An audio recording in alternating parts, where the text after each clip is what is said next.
Ce programme est déconseillé aux moins de 12 ans.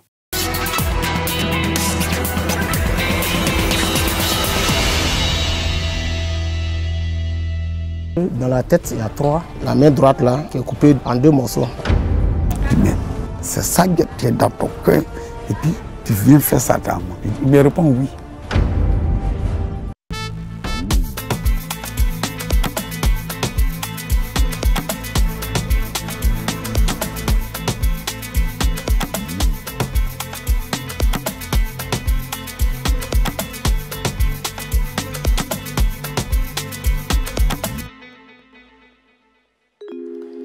Un fils devenu bourreau. Rosalie, mère de 3 enfants, n'aurait jamais imaginé vivre un tel cauchemar. Pourtant, les images choquantes de cette femme de 47 ans, les mains sectionnées, le corps ensanglanté, méconnaissable, gisant dans un tricycle, ont envahi la toile, provoquant une onde de choc. À l'origine de cette tragédie, une banale incompréhension sur un programme de télévision. Rosalie regardait une émission, tandis que Michael, son fils aîné de 29 ans, voulait regarder un autre programme. Ce qui aurait dû rester un désaccord anodin a débouché sur un drame. Dans un accès de violence insensée, Michael a attaqué sa mère avec une machette, lui coupant les mains et la laissant gravement blessée. L'horreur a sidéré la communauté de Zou dans le département de Bongolo. Une histoire absurde et glaçante qui met en lumière la fragilité des liens familiaux et l'ombre de la violence. Ce soir, Focus Faits divers revient sur cet événement tragique qui a bouleversé la nation ivoirienne.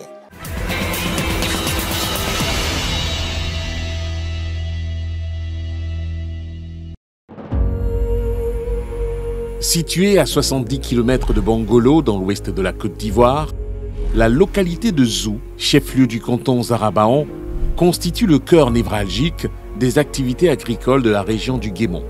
C'est dans cette bourgade paisible, où le chant du coq embellit chaque lever du jour, que Patrice et sa compagne Rosalie se sont installés en 1995.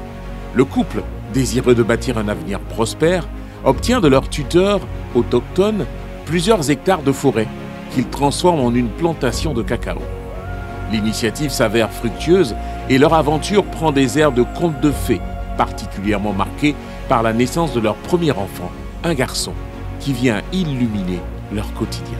Moi et ma femme, on s'est connus en 1994. On s'est connus. En 1995, on a fait nos premiers fils, Akaki Jean-Michel. Bon, c'est à 2001 qu'il a fait son CPN. Comme la guerre est venue, on a fui pour aller au village. Dans le village, il a envoyé à San Pedro chez mon grand frère. C'est là-bas il a fréquenté jusqu'à arriver à CM1. Donc c'est ça, je suis allé prendre. À ce temps, bon, ça va un peu à Zou, il est venu. Bon, il a fait première année. Deuxième année où il devait faire CM2, il a refusé de partir à l'école. J'ai beau parler à mes frères, mes collègues, il a refusé. Désormais hors du système éducatif, Michael aide son père dans les travaux champêtres. Pendant ce temps, la famille s'est agrandie avec la venue au monde de 2 magnifiques filles. Cependant, un grain de sable va rouiller les projets de cette famille. En 2002, Patrice, le père de famille, tombe malade, laissant ses 3 enfants à la charge de sa femme Rosalie. Mais la tâche s'avère plus ardue que prévu. Entre crise d'adolescence et comportement rebelle, Michael, le fils aîné, donne du fil à retordre à sa mère. Au fil du temps, la relation entre mère et fils se détériore et atteint un point de non-retour le vendredi 1er novembre 2024. Un jour sombre où tout va s'écrouler comme un château de cartes pour cette famille modeste et sans histoire. Ce jour-là, après une journée de dur labeur, les membres de la communauté de Patrice se retrouvent pour célébrer l'arrivée d'un nouveau-né en leur sein. Épuisée par les travaux champêtres, Dame Rosalie choisit de rester chez elle. Elle préfère se détendre en suivant un feuilleton télévisé plutôt que de participer aux festivités. Aux alentours de 19 h, son fils Michael fait irruption à la maison. Une altercation éclate alors entre la mère et le fils. J'étais en train de laver mon enfant quand j'ai entendu Mika qui a demandé à sa maman d'éteindre la télévision. Sa maman a refusé. Et puis elle lui a demandé si c'est lui qui a acheté cette télévision-là. Il a dit à sa maman qu'il rentre dans la chambre. Quand il va ressortir là, elle va voir. Donc il est rentré dans la chambre. Quand il est ressorti, il a tiré sa maman. Dès qu'elle est tombée, il a commencé à la découper. C'est là que j'ai crié à l'aide. Lorsque j'ai remarqué qu'il avait l'intention de me frapper avec la machette, j'ai mis mes deux mains pour me défendre. Au début, j'ai ressenti une forte douleur, mais après, plus rien. Dans mon cœur, même, je priais Dieu pour échapper à la mort. En tentant de parer les coups, elle perd ses deux mains sous les assauts de son propre enfant. Les voisins accourent et tombent sur une scène cauchemardesque. Là, quand j'ai vu même la femme, j'ai reculé un peu parce que vraiment ça fait peur. Bon, les coups là sont un peu nombreux parce que dans la tête, il y a 3. Bon, ici, coup là, ici. Puis, les deux bras même, il y a la main droite là qui est coupée en 2 morceaux. Parce qu'il a coupé une première fois et après il a coupé encore une deuxième fois. Un moment de terreur indescriptible pour Rosalie. Il aura fallu une sacrée haine au jeune homme pour mettre sa mère dans un tel état. La tranquillité de cette petite localité est rompue. La fête est interrompue brutalement et les populations se précipitent sur le lieu du drame. Ils sont venus m'appeler en criant, ils ont tué ta maman, ils ont tué ta maman, ton grand frère a tué ta maman. Moi, je pensais que c'était plaisanterie. J'arrive là-bas, j'ai dit je vais voir ma maman. On me dit tu peux pas la voir. Je dis je vais la voir, on me dit tu peux pas la voir. Là, les gens commencent à pleurer. Le ciel du village de Zou a été plombé par cette folie meurtrière. Traumatisées, les populations alertent la gendarmerie qui intervient rapidement pour arrêter Michael au domicile familial. Mais le plus dur commence pour les membres de la famille qui vont vivre la nuit la plus longue et horrible de leur histoire. Rosalie lutte désespérément contre la mort. Sa famille et la communauté se mobilisent dans une course contre la montre pour tenter de la sauver, chaque minute étant cruciale. Dame Rosalie est dans un mauvais état de santé. Son pronostic vital est engagé. C'est dans une moto tricycle que la famille rassemble les morceaux et ce qui reste de Rosalie, puis la conduit au centre de santé urbain de Zou. Lorsqu'elle est venue, elle était consciente. En tout cas, elle avait perdu assez de sang. Nous avons fait les premiers soins. Nous avons bandé les parties qui étaient sectionnées et puis nous avons fait des antibiotiques avec des antidouleurs et j'ai fait le papier. Mais la famille n'est pas au bout de ses peines.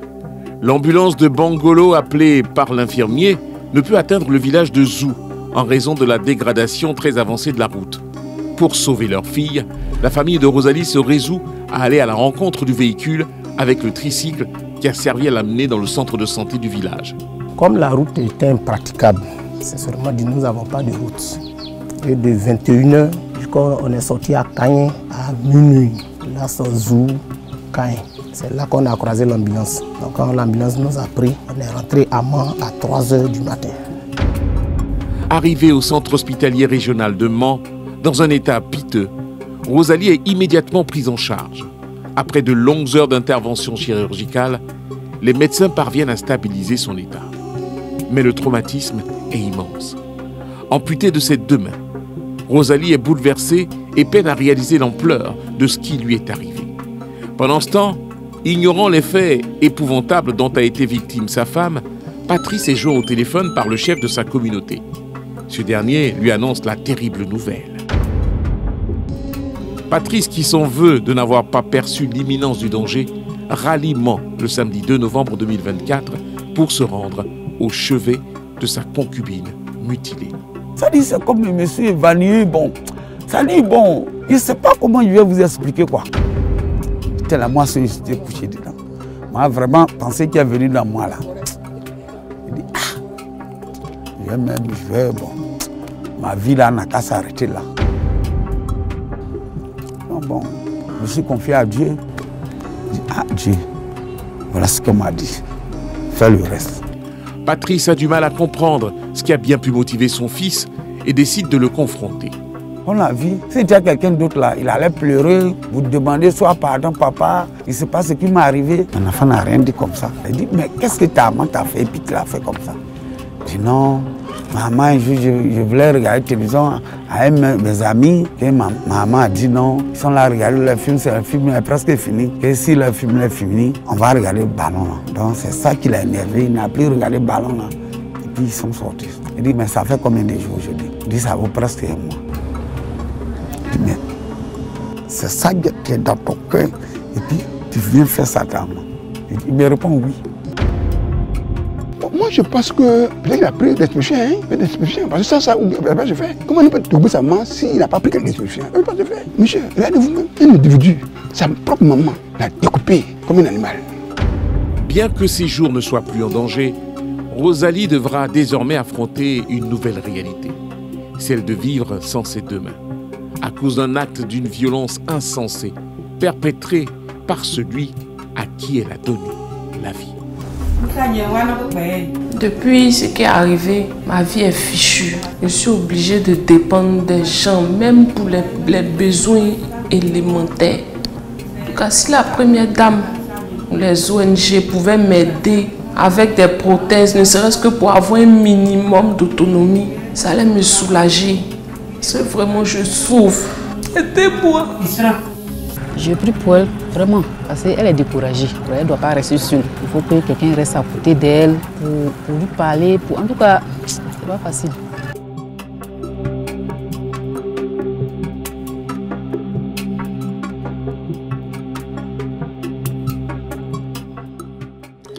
Après un mois au CHR de Mans, Rosalie poursuit sa convalescence à Daokro. Malgré les blessures morales et physiques, elle tente de se reconstruire. Un défi immense pour cette mère brisée par un drame inouï. Sa famille lance un appel à la solidarité pour financer des prothèses essentielles à son autonomie. Pendant ce temps, Michael, son fils, attend de répondre de ses actes devant la justice de Mans. Azou, l'incompréhension demeure. Ce drame illustre tragiquement les tensions familiales qui, mal gérées, peuvent dégénérer de façon irréparable. Bonsoir.